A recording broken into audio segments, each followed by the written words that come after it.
On se réveille à Ecosonia dans un cadre magnifique. On a passé la nuit dans l'écolodge des Panthères de l'amour. Donc vous en verrez certainement passer derrière moi pendant que je fais cette petite vidéo.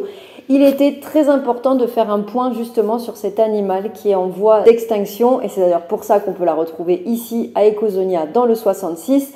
Restez jusqu'au bout puisque à la fin je vous poserai une question.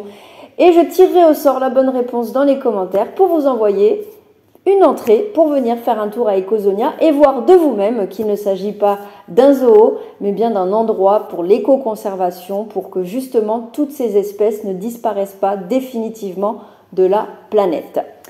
Pour en savoir un petit peu plus sur les Panthères de l'amour, eh bien je vais me fier simplement au livre photo Ecosonia que vous pouvez retrouver dans leur boutique. Il y a énormément de choses sur tous les animaux que l'on peut trouver ici. Et aujourd'hui, on va parler donc des Panthères de l'amour, puisque on ne peut pas être mieux que là. Je ne sais pas si vous voyez derrière la panthère merveilleuse qui se retrouve tout là-haut. Si j'ai bien retenu, elle a la queue en forme de flèche et donc ce serait Ilga.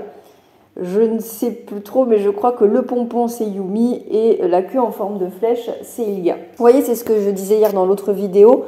Les parcs sont très enrichis pour que justement elles ne s'ennuient pas et qu'elles retrouvent ce qu'elles retrouveraient dans leur état naturel.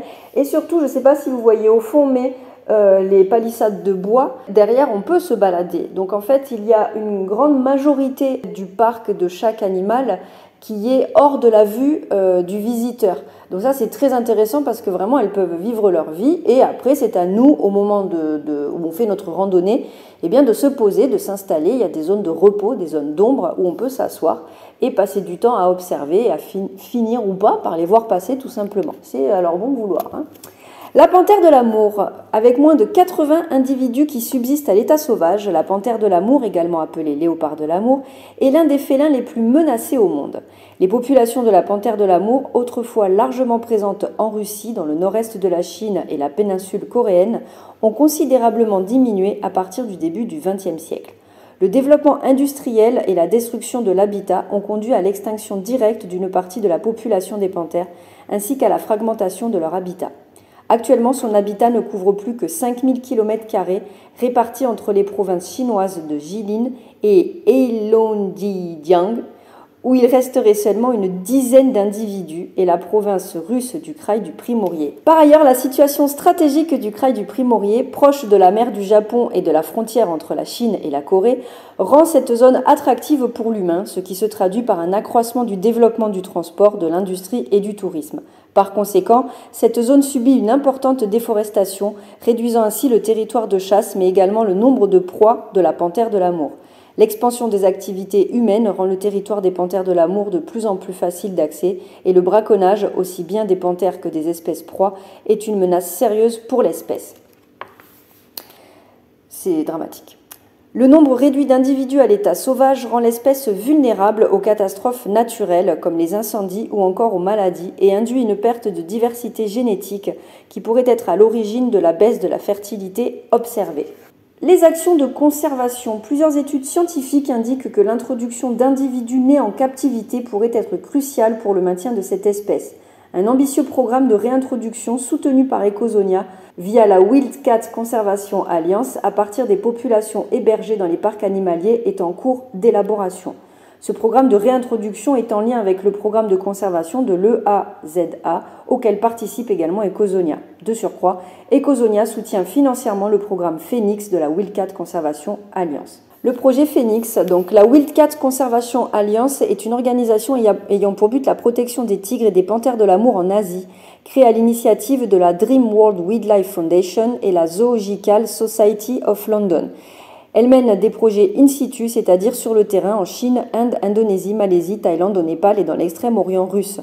Depuis 2013, le projet Phoenix Fund vise à stabiliser les populations de tigres et de léopards de l'amour dans l'extrême-orient russe grâce à des activités de lutte contre le braconnage et l'éducation environnementale. Après les résultats d'études alarmants en 2009 indiquant une nouvelle baisse du nombre de tigres, la Russie s'est engagée en 2010 à contribuer à doubler le nombre de tigres dans le monde et en Russie à élargir les populations sauvages. Ecosonia travaille, à chaque fois que vous allez acheter un ticket, à chaque fois que, là par exemple, le ticket d'entrée que je vais vous envoyer, il y a une partie qui est systématiquement reversée aux différentes fondations donc avec qui travaille Ecosonia. Si on se retrouve aujourd'hui avec des panthères de l'amour qui ont l'air d'être enfermées, qui ne sont pas dans leur milieu naturel, et bien c'est parce qu'on l'a vu dans leur zone de départ, dans leur zone d'origine, il ne reste plus que 10 individus. Donc soit on attend que ces 10 individus meurent tout simplement et on ne fait rien et on observe et on se bat contre des parcs comme celui-ci en se mettant en tête et en gardant en tête simplement que ce sont que des zoos qui enferment des animaux, soit on dit c'est très bien justement qu'il y ait des projets comme ça, on part sur un programme de conservation, un programme de reproduction pour que à terme, pas leur génération évidemment, à Yumi Ilga il ne faut pas rêver, mais les générations futures puissent être relâchées en semi-liberté, en liberté et à terme vraiment en totale liberté pour que, on espère en tout cas, cette espèce de léopard de l'amour puisse retrouver un jour un nombre beaucoup moins alarmant qu'actuellement. C'en est fini pour cette jolie petite vidéo. Je vous pose la question dans les commentaires. Donnez-moi le nom scientifique des panthères de l'amour ou du léopard de l'amour. Je tirerai au sort une réponse. Promis, je ne tricherai pas.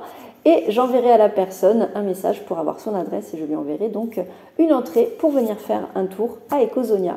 Je vous souhaite une excellente journée. Prenez soin de vous et de vos poilus et n'hésitez pas à encourager ce type de projet. Je vous mets évidemment dans la barre d'infos tous les liens de toutes les actions d'Ecosonia et évidemment du site Ecosonia. À très bientôt. Ciao, ciao!